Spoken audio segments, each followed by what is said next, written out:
Halo teman-teman semuanya, apa kabar? Semoga sehat selalu ya. Assalamualaikum warahmatullahi wabarakatuh. Mungkin di video kali ini saya tidak bermaksud untuk pamer ataupun ujub ria takabur ya, sesuatu hal yang berlebihan, tapi hanya bermaksud untuk berbagi pengalaman, bisa dibilang pengalaman spiritual ya. Karena kalau kita hal-hal yang tidak realistis itu, kita akan pertama-tama akan ragu ya gitu. Jadi begini teman-teman semuanya ya, ada pengalaman saya yang waktu itu kan saya suka jual beli handphone ya, karena memang skill saya diantaranya di jual beli handphone dan pulsa ataupun kartu perdana sejenisnya ya. Nah, biasa kan saya beli dulu handphone di marketplace ya, kadang dari Facebook saya beli dengan harga sekian, lalu saya jual lagi dengan harga sekian ya. Jadi nge-up marginnya ya cukup lumayan lah, ada buat bensin ataupun kopi rokok ya. Nah, saya itu pernah beli handphone waktu itu ya, masih di sini di kampus saya ya, di Garut, dengan nominal yang cukup lumayan lah, standar harga handphone second ya, masih di bawah GoPay lah, sekitar 400 ribuan waktu itu.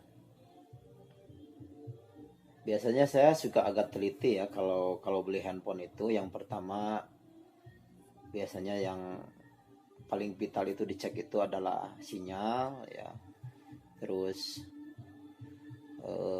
fungsi daripada dua SIM ya, kebaca atau enggak kartunya, terus fungsi daripada memory card ya, jadi untuk kartu memori juga dicek. Jadi makanya kalau saya beli handphone itu suka bawa dua SIM card ya, operatornya bebas GSM, terus bawa memori juga, memory card yang ukurannya kecil giganya, itu untuk pengujian ketika kita beli handphone dari orang lain. Terus selanjutnya dari baterai ya, terus kekuatan sinyal, terus dari fungsi pengecasan ya, chargernya apakah masuk atau tidak kalau di charger. Terus kita juga pastikan daripada body ya, bodinya berapa persen kemulusannya, oleh catnya berapa persen ya, supaya nanti kita bisa menimang-nimang ya, dengan harga sekian cocok enggaknya, terus kita akan berani jual berapa nantinya gitu. Terus dari sensor ya, nah ini teman-teman semuanya, bagi yang ingin mencoba untuk peruntungan jual beli handphone ya, barangkali bisa dipakai langkah-langkah pengecekan handphone apa normal atau tidaknya. Terus selanjutnya kita cek daripada sensor touchscreen-nya. Jadi LCD-nya kita cek bagaimana sensornya, terus kecepatan apa touchscreen-nya apakah agak seret atau tidak ya. Itu ya diantaranya. Terus cek email, itu salah satu yang paling penting juga, email ya. Cara cek email itu yang paling cepat itu bintang pagar 06 pagar ya. Kalau ada dusnya itu lebih bagus ya, kalau ada dusnya. Terus kita sinkronkan email handphone ya sama email yang ada di dusnya. Biasanya kalau handphone yang bukan handphone yang bermasalah ya, dalam artian handphone resmi ya, hasil beli, terus tidak ada masalah lah, bukan handphone yang hasil curian ataupun apa, itu suka ada dusnya. Terus kalau kita sinkronkan itu sama ya, emailnya yang ada di handphone sama yang di dus. Itu teman-teman, karena banyak sekali kalau kita tidak teliti ketika kita jual beli handphone, itu banyak sekali handphone hasil curian. Nah kalau kita tidak teliti, itu banyak sekali kejadian yang akhirnya diciduk lah ya. Jadi yang membeli handphone itu disiduk, walaupun kita nggak tahu skenario apa yang dijalankan sebelumnya oleh pembeli ataupun ada hal-hal apa, itu tidak tahu. Yang penting kita sebagai pebisnis yang mau mencoba menjalankan handphone harus hati-hati. Kalau bisa beli handphone itu jangan yang tanpa ada dusnya ya. Tapi kalau memang misalkan si penjualnya kekeh ya, betul ini handphone dia pribadi cuman dusnya sudah hilang, itu bisa kita pikirkan lagi ya. Karena banyak kejadian yang akhirnya diciduk, dibekuk oleh polisi ya. Jadi si pembeli itu dengan dalih apa? Dengan putusan bahwa dia itu sebagai penadah. Ya. Ada kejadian banyak, apalagi di Bandung ya. Kemarin saya sempat ngobrol sama yang biasa jual beli handphone itu. Pernah dia tuh pesantren, pesantren di sel, karena memang gara-garanya itu. Jadi kurang teliti lah. Ternyata memang si handphone yang dijualnya itu oleh si penjual itu, ternyata si penjual itu hasil handphone curian ya. Jadi sebetulnya orang-orang yang dicuri handphonenya itu yang sangat mereka risikan itu adalah data-datanya ya. Akhirnya ditempuh jalur hukum, dan yang membeli handphone itu akhirnya kena ciduk ya, karena memang kalau emailnya ada itu bisa dicek sama pihak kepolisian. Itu teman-teman semuanya ya.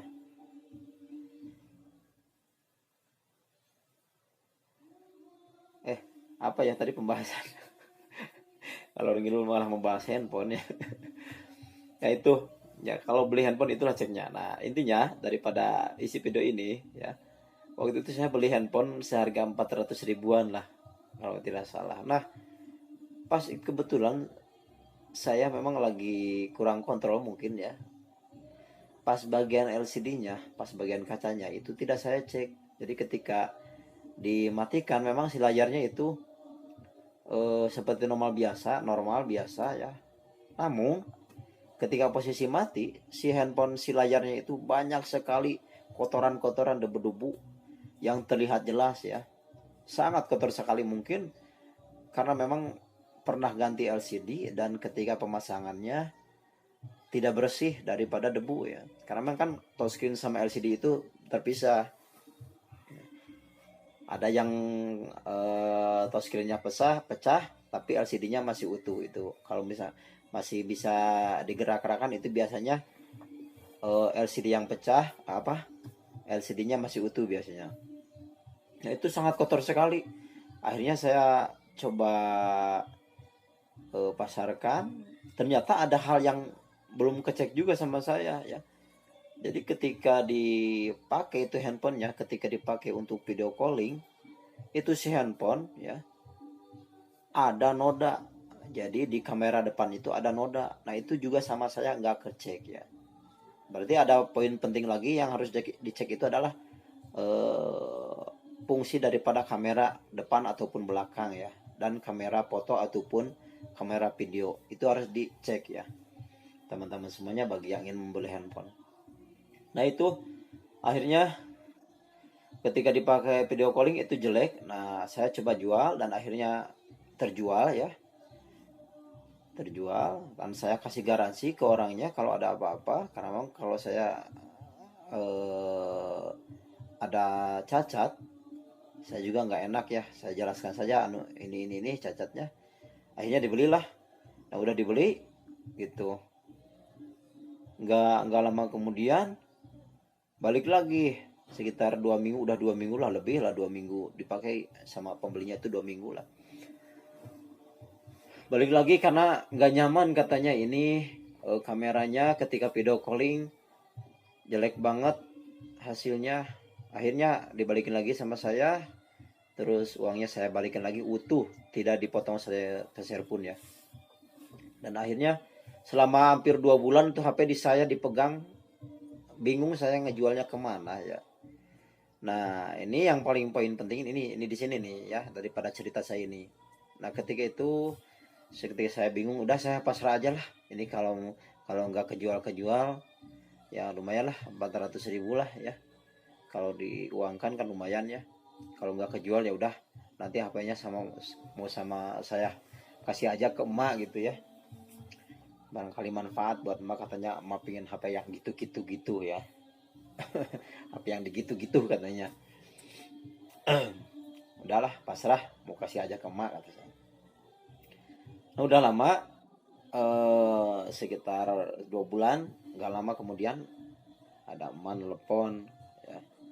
Emak nelpon tapi nggak ke saya sih, ke adik saya nelponnya, katanya butuh uang, lagi butuh uang buat bayar apa nggak tahu lah gitu. Pas kebetulan adik saya nggak ada, akhirnya saya dengarkan ya, dengar butuh butuh uang. Cuman mas saya nggak berani kalau ke saya, nggak tahu ya, nggak tahu kenapa, mungkin karena sudah nikah atau apa ya, ada buat istri dan anaknya juga sudah syukur mungkin ya. Jadi yang berani itu ke adik saya, memang adik saya belum nikah ya. Ya uang sama saya kedengaran. Udah mah butuh berapa kata saya teh. Ya butuh kecil sih, cuma 500.000. Udah ini ada uang saya, ambil saja kata saya. Udah ditransfer tuh uangnya ya. Mungkin emak itu kedengaran sekali ya, di telepon itu sangat mungkin apa, gembira sekali, merasa tertolong ya. Saya terima kasih nuhun, kan kalau ke saya bilangnya ade ya, ade nuhun sehingga gentos sing banget dibabarikan ya, mudah-mudahan dimudahkan oleh Allah apapun segalanya gitu kan. Nah itu dalam posisi seperti itu, dan dalam posisi handphone yang tadi itu sama saya udah dibawa dibawa ke market, dan keadaan sudah pasrah sih, apa mungkin nanti dikasih lah ke emak gitu. Kan saya itu, si handphone itu masih terpampang di iklan di marketplace ya. Ini bukan dibuat-buat cerita ini ya. Begitu beres telepon sama ibu saya ya, saya udah kasih uang, udah transfer ke ibu saya, beres telepon, jarak 10 menit, treng, di inbox masuk tuh ya, bang ini HP dijual berapa kata saya. Padahal di iklan itu saya jualnya 420.000 ya, 420 ribuan 420.000 gitu. 420 kata saya itu ya. Saya jawab di inboxnya tuh, udah bang antar saja ke sini, saya nanti lebihin katanya. Oke sip, kirim alamatnya, kirim alamatnya. Saya itu waktu malam-malam ya kalau nggak salah itu kirim HP-nya, malam-malam kirim HP itu. Udah itu lumayan cukup jauh, posisinya saya di dekat Cibaduyut, itu yang belinya di Pahlawan, lumayan cukup jauh lah ya. Antarlah sama saya itu ke lokasinya si pembeli itu, si konsumen itu ya. Udah nyampe ke rumahnya, cek ya, udah ketemu sama pembeli, udah dicek ini, dicek semuanya. Terus ya dikasih tahu lah minus-minusnya apa saja. Akhirnya deal, begitu deal berapa itu lebihnya, dia ngasih ke saya 485.000. Yang tadinya saya pasarkan 420.000, dan itu juga saya sudah menyerah. Itu kalaupun apa, sudah tidak mengharapkan untuk laku ya. Subhanallah, berkahnya apa, berkah daripada memudahkan urusan orang tua itu Allah bayar kontan memang ya. Ketika kita membahagiakan orang tua, Allah akan bayar kontan di dunia. Dan ketika kita juga menyakiti orang tua, Allah juga akan bayar kontan di dunia. Karena memang itulah salah satu hal, takdir yang Allah akan takdirkan, dibayar kontan itu, dibayar cash itu di dunia, yaitu diantaranya antara anak dan orang tua ya. Itu akhirnya cash tuh deal ya, 485.000, udah pulang. Saya di situ mikir, percaya nggak percaya ya, tapi saya langsung kepikiran, oh ini berkah daripada memudahkan, membantu orang tua, sehingga doa-doa daripada orang tua itu sampai apa, besar sekali ya gitu kan, besar sekali faedahnya. fadilahnya ya, orang tua terhadap anaknya. Nah teman-teman semuanya, bagi teman-teman semuanya yang masih mempunyai orang tua, terus terang jangan hitung-hitungan ya. Kalau kita mau beri ke orang tua jangan hitung-hitungan. Itu kalau kita ada ya, kalau kita mampu, selama kita ada, selama kita mampu. Kalau ada orang tua kita minta apa, kita mampu kita kasih, nggak usah hitung-hitungan. Karena Allah sudah menyediakan sesuatu hal yang akan menggembirakan kita. Itulah, itulah, itu diantara mungkin menurut saya pribadi itu adalah salah satu perjalanan spiritual yang Allah tampakkan langsung ya balasannya, yang Allah tampakkan kekuasaannya, bahwa ketika kita mau menolong atau mempermudah atau berbakti kepada orang tua, di situ Allah langsung hadir dan mempermudah segala urusan kita. Oke, terima kasih teman-teman semuanya. Mudah-mudahan ada manfaatnya daripada kisah ini saya. Ini belum lama kisahnya ya, sekitar 1 bulan ke belakang ini ya. 1 bulan ke belakang. Terima kasih, mudah-mudahan menginspirasi ya. Sekali lagi, sayangi dan jaga orang tua kita, maupun orang tua laki-laki ataupun orang tua perempuan kita ya. Semangat terus, jangan lupa bahagia, jangan lupa klik like, share, dan subscribe. Assalamualaikum warahmatullahi wabarakatuh.